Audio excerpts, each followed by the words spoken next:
So this started with a mini grant that DP was able to provide to Charlestown DP that I helped them sculpt, that came through the Carnegie Foundation. And it was really a mini grant focusing on their literacy initiative. So through data, they had identified that there was a need to support students around developing better literacy skills. And along with that, they really wanted to investigate what this blended learning could look like at the school. Katie and Adina are teachers that have been collaborating together for a long time. They are both master teachers. Adina was not going to be able to be here, but was looking for work to do, and I really felt this was a perfect way to use their collaboration and their strengths. I did a lot of virtual consulting with Adina to really think about how to incorporate lessons learned and incorporate really diplomaplus.net as a tool itself. The first thing I thought about was, how do I continue to take the sort of core values that I have as an educator in the classrooms, and how do I use technology in a meaningful way that will help students access this content and help them create sort of an online academic identity. We centered it around a novel and around finding ways to get the students to learn the historical information and the background info they needed to understand and to access the novel. And then she made sure to find resources online, videos through PBS and through other places. You have to really watch them and analyze them, and you have to ask questions, and you have to think critically about what's presented in the videos. It's very much having to be an active participant in the learning. And the activities that go along with it are higher order thinking. So it's not just watch the video and then they turn and tell me, or they write her an email with the summary of the video. It's more, what did you learn from it? What implications does this history have on the present? How does it involve different groups of people? It's applying knowledge and synthesizing knowledge, and it's not just recalling information. That is as rigorous as it gets, I think. I knew there had to be a lot of communication and feedback on a daily basis with students. One of the visions I had was around a daily communication with me, a daily communication with each other, and creating a social presence online. So for example, every day the students go on the site and they see a question of the day. Some of the questions relate to the content, but a lot of it is really community building. It's been a way for me to learn about who they are and what they care about, and it's also been a way for them to get on the site every day and do something, no matter what the day before looked like. Students have to feel welcomed onto the site. They can't feel like, oh, I haven't been here in 2 weeks and how do I catch up? Having clear instructions, having everything on the site, have students feel like they can come back and just start where they left off was really important to me. For some reason, it picks up some but not others. It happens all the time in Gmail. So you have What's to great about it, especially for some students, is it gives them a chance to both work really independently and get all the support they need. It's like the both and that's really hard to achieve in a classroom, because I can be in front of my class, and the students can be working independently and getting a lot of things done and doing real thinking, but it's hard for me to focus my attention on individuals at once. But with this, they're in the lab and they have their headphones on and they're watching videos and they're rewatching videos and they're taking online notes. So when I conference with a student, no one else is at all involved in our conversation. And for some students, it frees them up to answer questions they might be embarrassed to ask in front of their peers.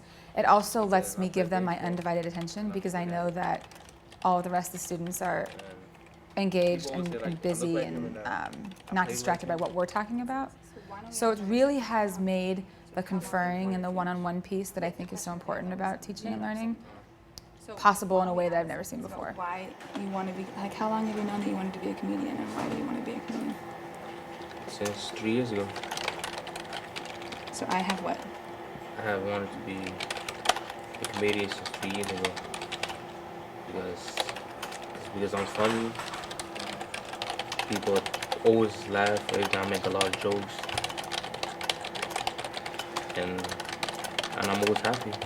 It's been the most effective way to differentiate, because again, everybody's doing something. So I can work with one person and maybe modify the assignment or modify the approach to get them to the learning objective, and it's nobody else's business, so it never becomes an issue of, why does that person get something different? Why does it really just makes it easier for me to give each student what they need.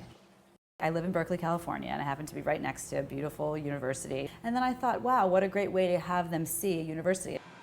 Right now, I'm at the University of California campus at Berkeley, where my husband goes to school.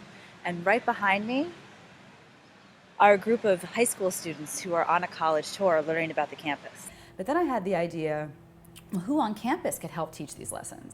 And there's a Native American community at UC Berkeley. And so I actually called them and I said, we really want our students to have access to university life and to these opportunities that you have. So 3 women volunteered. Their stories are similar to our students' stories. And now, as the students are reading the book, all of my lessons have the voices of these women in them. I want to be a health educator for the youth. So I plan on going to get my master's in public health. It's a way to incorporate the future focus component of Diploma Plus and have them see, models of 3 women. So they're all very much in a place right now where they're actively deciding what their future plans are going to be.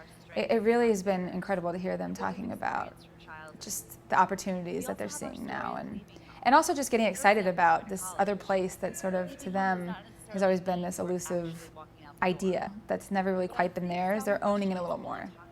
It allows them to go at their own pace and learn what they want to learn from it too, and have the internet right there to sort of supplement whatever it is I'm teaching. And so this way they can see the lesson, they can rewind certain parts of it, they can stop the lesson and go look up a word. Katie's told me they do that a lot. Sometimes they'll be interested and I'll refer to someone famous and they'll go look that person up online. I need you to set a goal for yourself today. What are you going to accomplish in the next half an hour? I can get more. How much done. though? I can get through those. Okay. This doesn't exist, so it's even To fewer. 8? Yes. Okay. And then you do a summary of the whole thing together. Okay. I want you to try to do that in half an hour because we need to get you into the book. Okay. And you need to be here every day. Mm-hmm. Do you have internet at home? Mm-hmm. Okay, so that's even more reason why you need to be here every day. Okay. Come in early. Today's an early release date. Why don't you stay? Okay. Stay at least till 1:50. Okay. And we're okay? The thing about the blended learning too is that we have major attendance issues. So on one day I could have 12 students, and another day I could have 6 or even 5. And so when every person walks into the classroom, no matter where they are with their skills, there's an entry point. So for the student who's reading at a 3rd grade level, when everybody else is sort of entering into the routines of getting on the website and answering, the first question of the day, the writing activity, and then starting to look at the videos, I can spend some time with that student just reading and just working on decoding. Whereas the student in the class who reads at a 10th or 11th grade level can jump right into something that meets him where his needs are. So he starts a writing activity using the feedback that Ms. Schechter has sent him through email, and really he can revise and he can edit and he can push his thinking, and nobody's being slowed down or tied to doing the same thing. I have always been very skeptical of online learning. I didn't take any online courses when I was in college.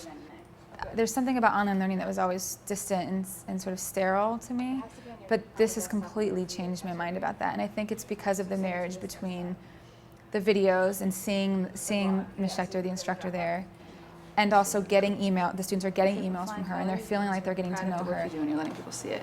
Because the thing is, it's not just about putting your writing up on the website so to show you off. It's about letting people see good models and learn from that. So it's not just about you. It's about us. So can you live with that? It's really sort of completely flipped my idea of what's possible and what's, I think, going to start coming up around online learning and around getting out of this traditional teachers at the front, everybody listens. I'm the teacher, I have knowledge, you listen to everything I'm saying. It's really, I'm very hopeful after doing this unit.